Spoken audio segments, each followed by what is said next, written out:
नमस्कार.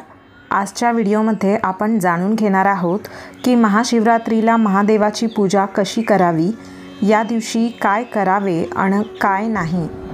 हिंदू धर्मानुसार महाशिवरात्रीला महादेव आणि माता पार्वतीचा विवाह देखील आहे आणि या दिवशी महादेवाने तांडव नृत्य केले होते. या दिवशी महादेवाची उपासना केल्याने कुटुंबात आनंद आणि शांती तर मिळतेच, परंतु तुमच्या इच्छा देखील पूर्ण होऊ शकतात. यंदा 8 मार्च रोजी महाशिवरात्री साजरी होणार आहे. मात्र वर्षातील 12 महिन्यांत 12 शिवरात्री येतात. याला मासिक शिवरात्री म्हणतात. पण फाल्गुन महिन्याची शिवरात्री म्हणजे महाशिवरात्री.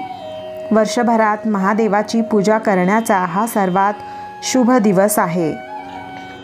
महाशिवरात्रीच्या दिवशी काय करावे? जर तुम्ही महाशिवरात्रीचा उपवास करत असाल तर 1 दिवस आधी उपवास करण्याचा संकल्प करावा. महाशिवरात्रीच्या आधी सकाळी स्नान करावे आणि शिवपूजेच्या वेळी उपवास करण्याची प्रतिज्ञा घ्यावी. हा संकल्प हातात थोडे तांदूळ आणि पाणी घेऊन करावा. महाशिवरात्रीच्या दिवशी ब्रह्ममुहूर्तावरच उठावे. असे करणे शुभ मानले जाते.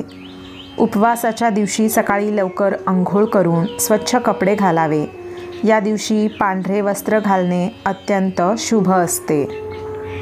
महाशिवरात्रीच्या दिवशी दिवसभरात 108 वेळा ओम नमः शिवायचा जप जरूर करावा. सकाळी शिवलिंगावर दूध, धोत्रा, पांढरी फुले, बेलपत्र, विभूती, दही, मध, तूप आणि साखर अर्पण करावे.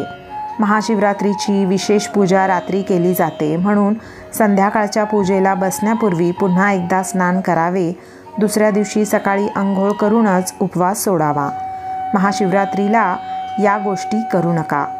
तुम्ही महाशिवरात्रीचे व्रत केले नसले तरी या दिवशी तांदूळ, गहू, डाळी असे कोणतेही पदार्थ खाऊ नका. महाशिवरात्रीला मांसाहार करणे टाळावे.